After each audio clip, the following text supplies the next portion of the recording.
AP తెలంగాణలో మొత్తం అందరూ చూస్తున్నారు. ప్రజలు మొత్తము ఏం జరుగుతుంది, గవర్నమెంట్ ఎలా నడుపుతుంది, అక్కడ కాంగ్రెస్ గవర్నమెంట్ ఇక్కడైతే ఇక్కడ టీడీపీ గవర్నమెంట్ అయితే ఏ గవర్నమెంట్ ఏం చేస్తుంది అనేది ప్రజలు మొత్తం ఆలోచించుకుంటూ చూస్తున్నారు. ఎందుకంటే ఇంత ప్యాన్ ఇండియా హీరో అల్లు అర్జున్ని అక్రమంగా అరెస్ట్ చేశారు కాబట్టి మొత్తము ఎలక్షన్ ఎప్పుడెప్పుడు వస్తుందని ప్రతి ఒక్కరు ఆలోచిస్తున్నారు. అక్కడ రేవంత్ రెడ్డికి దుకాణం బంద్ అవుతుంది, ఇక్కడ చంద్రబాబు నాయుడు దుకాణం బంద్ అవుతుంది.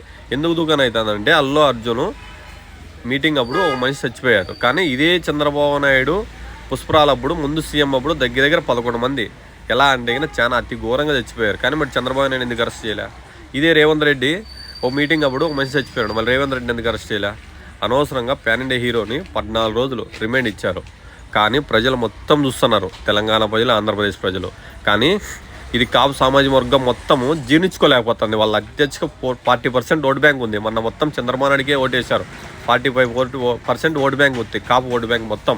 కానీ తొక్కిపడేయాలని మన చంద్రబాబు నాయుడు, ఎందుకంటే ఈ ప్రభాస్ను బయటికి తెచ్చుకోవాలని, పైకి తెచ్చుకోవాలి. ఎందుకంటే వాళ్ళ సామాజిక వర్గమే కాబట్టి, ప్రభాస్ వచ్చి వాళ్ళ సామాజిక వర్గం కాబట్టి నాయుడుస్ కాబట్టి అక్కడ. ఎందుకంటే విజయవాడలో నాయుడుస్ చౌదరీస్ కలుస్తారు. కానీ అత్యధిక ఓటు బ్యాంక్ ఉంటే కాపు సామాజిక వర్గం ఎందుకు దొక్కుతున్నాడంటే ఈ పవన్ కళ్యాణ్ వాళ్ళ దగ్గర తొత్తుగా మారాడు.